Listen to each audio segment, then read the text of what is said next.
I met a girl at the mall when I was 22, on Christmas break and home from school in 2005. She unfortunately lived in a bit of a run-down, crime-ridden part town. It was a place I always knew to avoid, but at my age, full of raging hormones, like most guys, I resorted to thinking with my other head. For this girl, I'd have done me a walk to cross hot coals. The town was named Monongalia, resting on a hill hugging the frozen Monongahela River, and there was me, a white boy driving around the wrong side of the train tracks. While climbing steep hill in my 2005 Grand Prix, I'd come to a red light. Had I known what to come, I'd have just run it. But a minute or so prior, I passed a police cruiser coming down the same hill. Seeing as I was the only one around, I have a strong affirmation that I'd have been pulled over.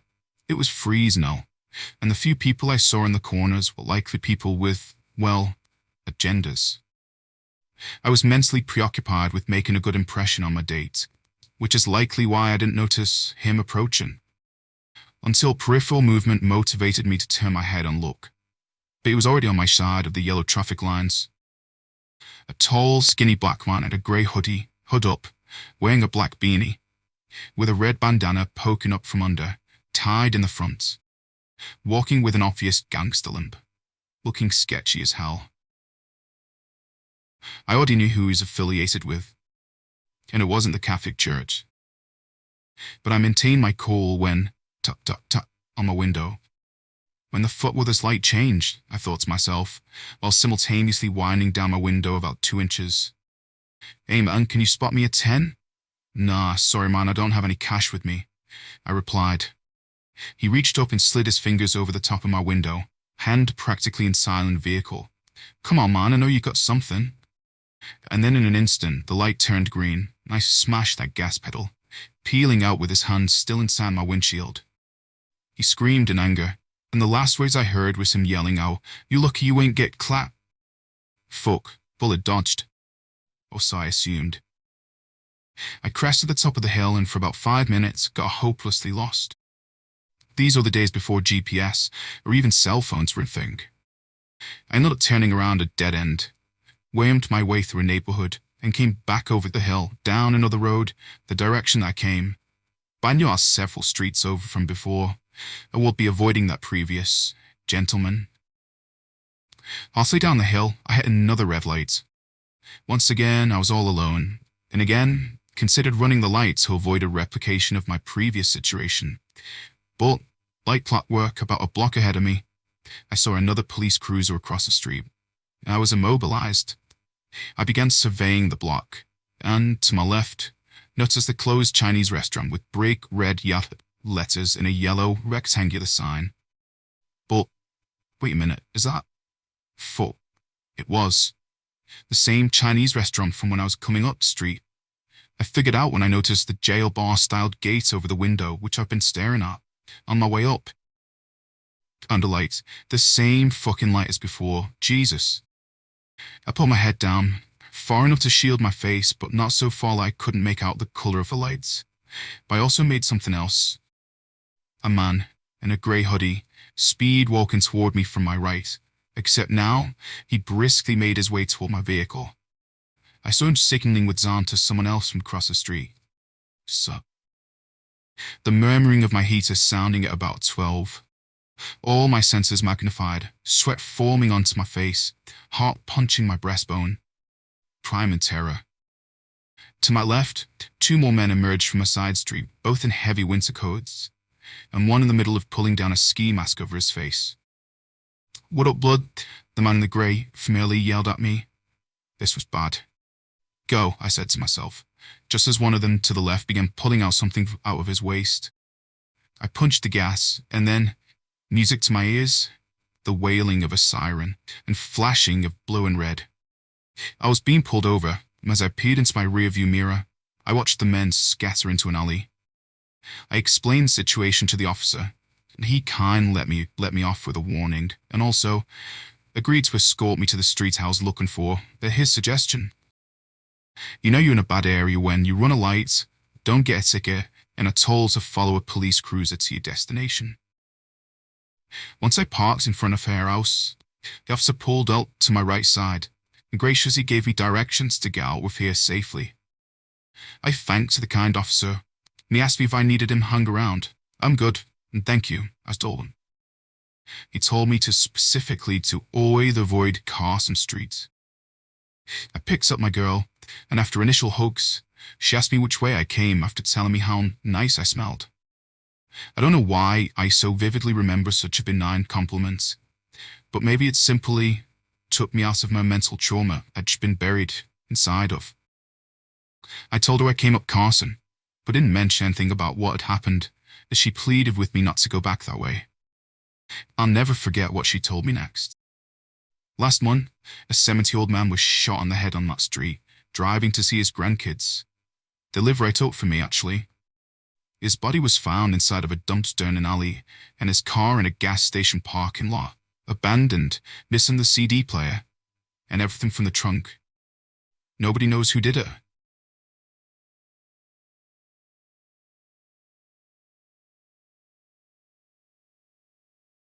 My little sister Anna was kidnapped when I was 8 years old, 22 years ago. We lived in Leavenworth, Washington, a town nestled tightly inside a valley of the Cascade Mountains. The ghost town at one point. There's been an abundance of folklore about this place for centuries, dating back before the frontier of the Oregon Trail, or Wild West, to the Witati tribe. Witchcraft, spirits, phantoms, even mystical beasts that roam the forests, an amalgam of apex predators, the head of a wolf, legs of a cougar, claws of a bear, and eyes of the owl, as one was described in a book I read once,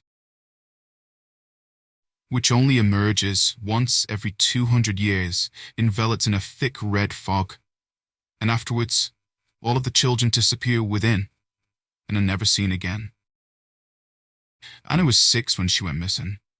Before that, we were best friends.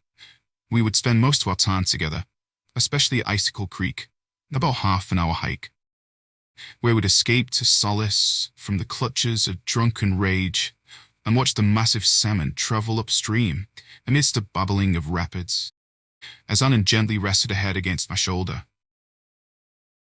Momentary lapse of a child's much-needed solitude. We had an especially strong bond because we were rejected by the kids at school. We were both covered in scars, cigarette burns and lash burns from a leather belt, so much so that we were forced to wear long sleeves, even in the summer, to avoid being called freaks, while the most common moniker we received at the time, the Addams family. Before she disappeared permanently, Anna had begun running away. I'd wake up in the morning to see my dad carrying her under his arms from the woods, covered in mud, her tiny limbs dangling and swinging. And then he'd call me to the living room and force me to watch as he tightly looped his belt in his hand. I still have nightmares while squealing. I dream that I'm in the forest, inside of a thick fog, and there's that persistent high-pitched screaming, punctuated with the sound of a whip cracking the skin. But I don't know which direction to run in to save her, and whichever direction I try to in this particular dream only takes me further away. And I always awaken the moment she cries out my name, Feather. My name is Heather, but Anna couldn't pronounce it correctly, so she simply resorted to Feather. And hearing that name audibly register from her lips in the midst of staunch desperation and searing agony only makes it more personal and tragic for me. I have these nightmares often, to this day. I don't know how exactly what happened to her, but I know my dad did something to do with her. The very day she disappeared, I can recall watching my mother at the kitchen table, a liter of vodka and an ashtray with a mountain on it at her fingertips, chain-smoking while my dad walked about the house with his tool belt on, clutching a beer, and cheerfully humming the theme song for the old TV show, Father Knows Best, ironically enough. The police came by several times over the next month or so, but nothing transpired. She was reported missing, and the case went cold, and has been so since 1989. I left home at 17 with my then 23-year-old boyfriend, and we ran away to Chicago, where we lived for years as he would make money renovating apartment buildings and businesses. We broke up eventually, but we had a daughter named Olivia, who was the spitting image of Anna. I didn't squander a single second with her. If anything, I spoiled the hell out of her, out of some compulsion to fulfill some part of me that had left with Anna. But just last week, I went back to Leavenworth.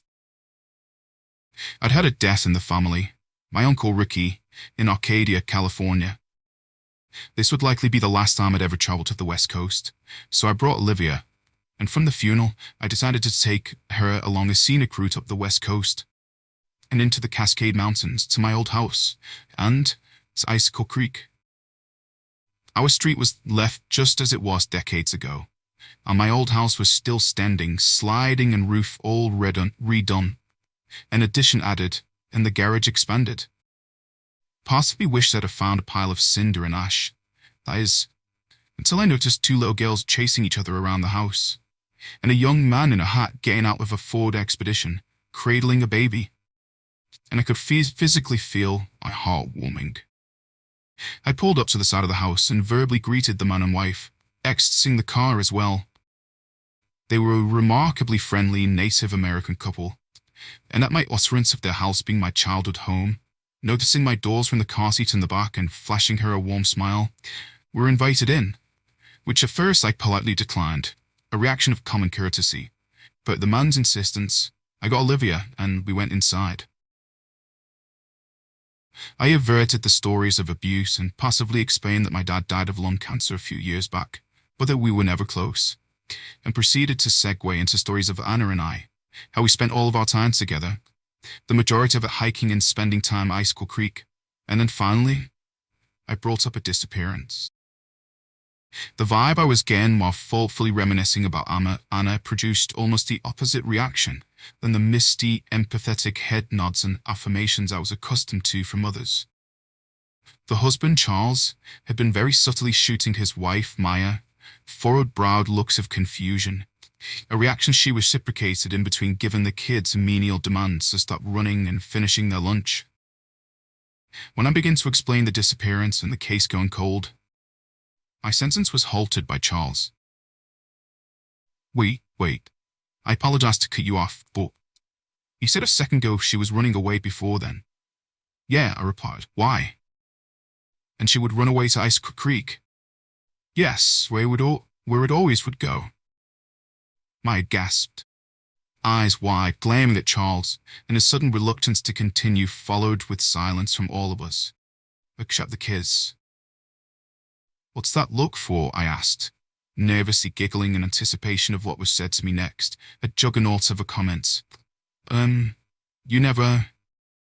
He halted once again, looking to be attempting to repeatedly compose himself, looking to Maya, before looking back over to me. Something so monumental I can't even articulate it, nor can I remember exactly what it was she said. All I know was that within 10 minutes, I'd practically peeled out in my car, speeding down the street, admittedly haphazardly making a few illegal right-hand turns, to St. John's Hospital, which has been in the same place all my life. Like riding a bike again after 22 years, I seem to have instinctively memorized the directions from all of the times we would drive there in Dad's car, spit monop after nervous breakdowns, or recuperation after prolonged episodes of severe depression. A mental hospital on the border of Leavenworth and Juneau. We parked. I took Olivia by the hand, pulling her along, my heart practically pounding out of my throat, nerves frayed, entangled into decades of hopelessness, longing, and tears, all compacted into this one day, this one moment. I speedily approached the admissions window, and couldn't believe my ears when the words from my mouth audibly registered, concealing me inside a reality I couldn't fully grasp or compute. Can I help you? The intake nurse asked. And then the words which I'd never thought I would ever speak again materialized, excavating dream and attaching to a reality. I'm here to see Anna Fredrickson. My expression devolved into puppy dog eyes, awaiting scraps from the dinner table. Do you have an appointment? It was real. She was real. All I could get out was, is there an Anna Friedrichsen here?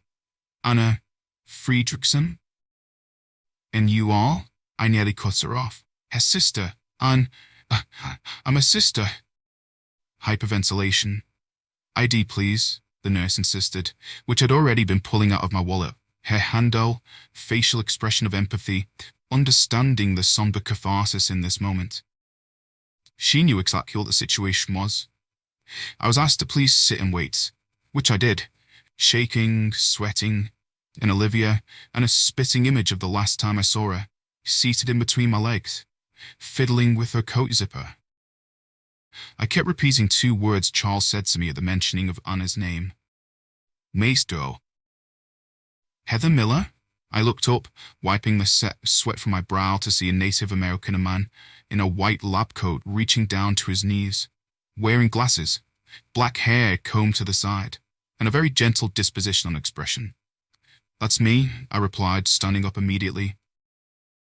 The doctor led me down a long hospital corridor to an office with Legos on the floor and containers of Play-Doh, smiling warmly at Olivia and telling her, "Have fun while I talk to you, Mommy, okay?" "Okay," she responded with her usual cheeky grin, before shuffling off to the side of the room. The doctor locked the door behind him and sat down across from me. "Where are you coming from?" "California, Arcadia, actually. Death in the family." "Ah, my condolences." He could see the nervous excitement and anticipation in my face. Okay, so, Anna. We conversed for a long, very long, in fact, period of time. By the end, I was sobbing loudly, face buried in my hands, as the doctor gently reached out and sympathetically began lightly rubbing my forearm. Words triggering deep emotions that I never could comprehend, I could feel. Trauma, sexual abuse, likely, left for dead. Feral, incoherent, unresponsive, mute, inarticulate, relearn, basic human interaction, violent, breakdowns, night terrors, relearn, utensils, visual, auditory, breakthrough, begin, to, speak, again, 11 years. Normally the protocol for a situation like this would be a prolonged, incremental, familial reintegration. Anna has been through so much heartache, anguish, and grief, internal and, sorry to say, external trauma. I'll tell you now that she's got the mental capacity of a child, not much older than the last time I saw her. There is an extraordinarily sensitive situation, so I can't promise you a lot of time. She will need to slowly get to know you once again, and, to be honest, she might not even know who you are. We've made so much progress over the last 10 or so years, and we must be delicate. Please, doctor, all I want to do is to see my daughter. That's all. Just see her in the flesh. I'll comply and concede to any instructions you give me. Just, please, I beg you. Ah, no, you don't have to beg, the doctor laughed, bringing a much-needed split second of levity to all of this. She will be mildly sedated, and there'll be a nurse in the room. I cut him off. Doctor, I just want to see her. Some care, Heather. The next 10 minutes felt like millennia. I've never felt so nervous, and I was shaking like a twig in a storm. My hands clasped between my knees so tightly I could feel the sweat rolling down my wrist in drips. Then, finally, the doctor opened the door. "Heather, this way, please." My heart was racing and my veins pulsating. Blood pressure so high I thought I'd pass out before getting there. I was led down a short corridor, coming to a room at the end of the hall to the left. Door opened, and a husky male nurse standing authoritatively against the white padded door. I stopped before reaching it. "Ahasabri." "Take your time," the doctor said. I glanced up at the nurse, flashing me an empathetic gaze, and finally, I turned the corner. In the hospital bed, sitting up, clutching a pillow in her arms the way a child hugs a teddy bear, it was Anna. Bone thin, staring at the floor, face partially obscured by a buff shoulder-length blonde hair. Anna. As 22 years of grief smoldered and burned down to that last moment I saw her, kissing her shoulder scar and gently kissing her forehead before saying goodnight or goodbye. All of that time evaporated, as if it never happened, and I saw that little girl again, big blue eyes, tiny thin nose, and dimples on her cheeks. I got dizzy, dropped my purse to the floor, and clasped my hands over my mouth. The tears began to flow, able to break through the most fortified of dams, and I cried out, "Oh, Anna!" I fell to my knees, in total shock and mental disarray, for a period of time I can't remember, before firm hands grasped under my armpits and pulled me to my feet. Through the profuse deluge of water pouring from my eye sockets, I wiped it away to see those big puppy dog eyes fixated on mine. Hand over mouth, I slowly approached her, the scent of flowers and pine circumventing the room, whether real or imagined. Slowly, steadily, I leaned in, lightly pulling the wet pillow from her arms, wrapping her in my embrace, and pulling her in, cheek to cheek. At first her grip was loose, but then a physical response to my whispering into her ear, "Anna, baby, I've missed you so much." Her arms tightened around me, and she gasped. She began shivering, the warmth of her palm fastened over the back of my neck, and then, one word I'd been longing so deeply and regretfully to hear once more drew from her breath, delicate, soft, but clear as day in a whisper.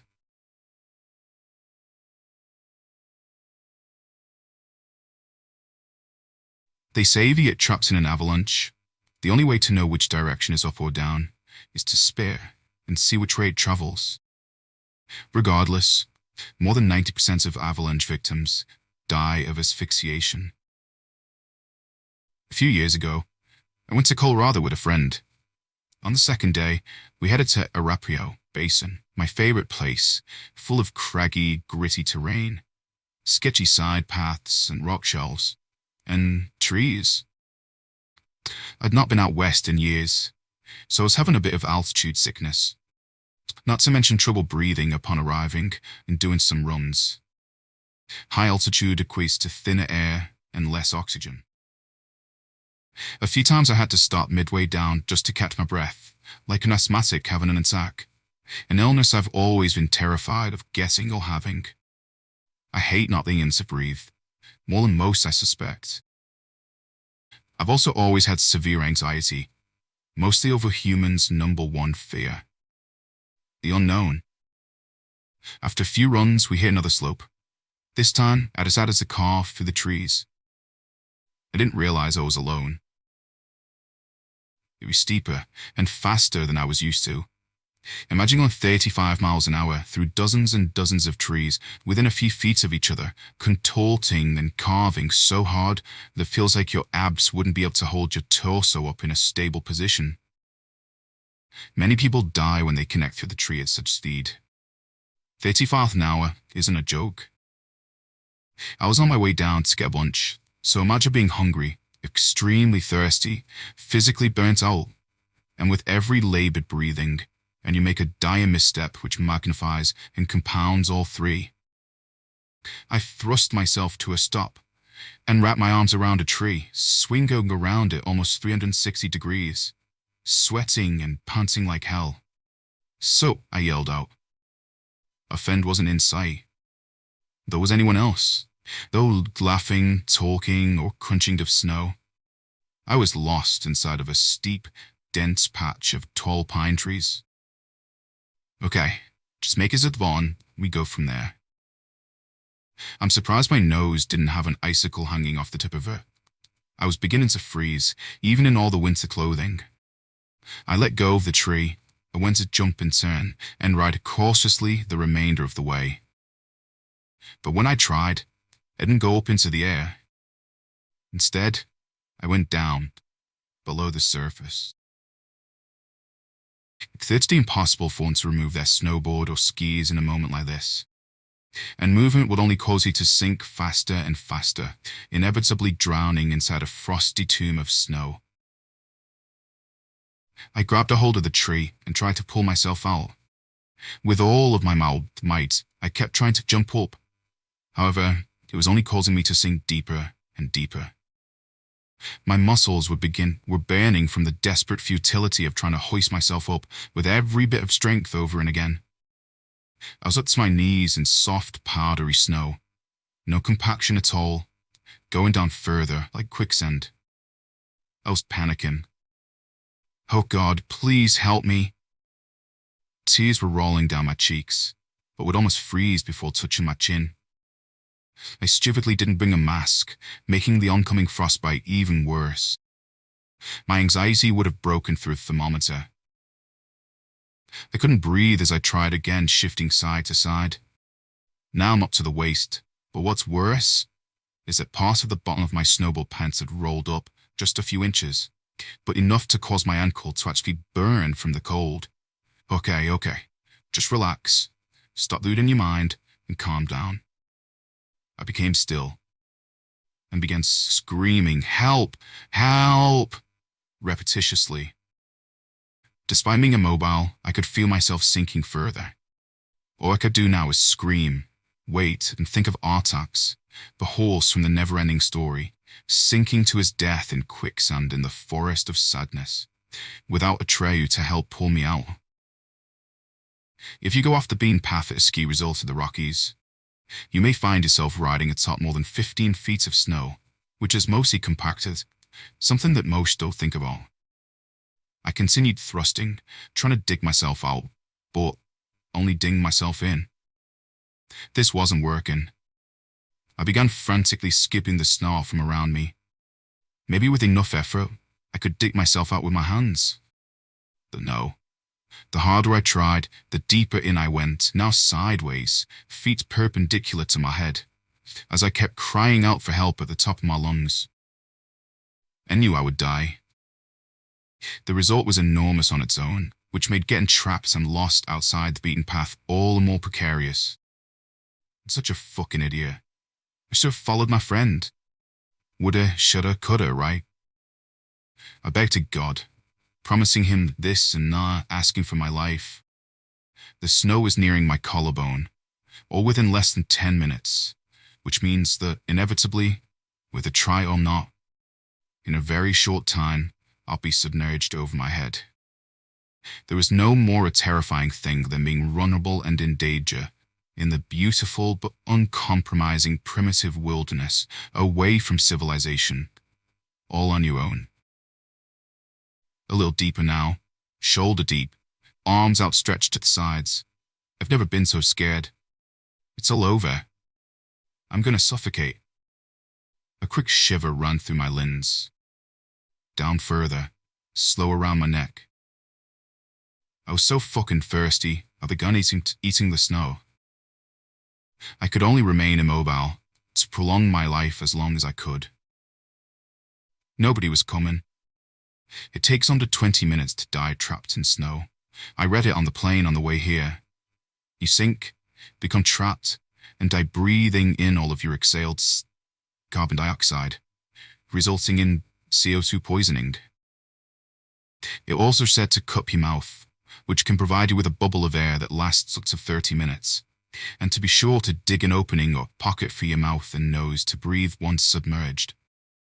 Slows of a chin, neck freezing. I urinated my pants just for the warmth. I continued screaming until my voice was gone, and, of course, before my mouth was submerged. I breathed in and cut my mouth. Time to die. I thrashed around once more, still clinging to the desperate thought that maybe, just maybe, I could climb out. But it wasn't so. And I finally went under, closing my eyes, accepting my fate. But this acceptance didn't make me more at ease. It fucking terrified me. As a little boy, I used to be horrified of swimming pools because holding my breath just felt dangerous. The idea of suffocating was my biggest fear. And oh, here I am. My heart was racing. I thought I might have a heart attack. I kept my arms raised above my head so my arms were visible, just in case. Not 2 minutes later, I felt a hand grasp onto mine. "Tilt your head up and breathe," he yelled.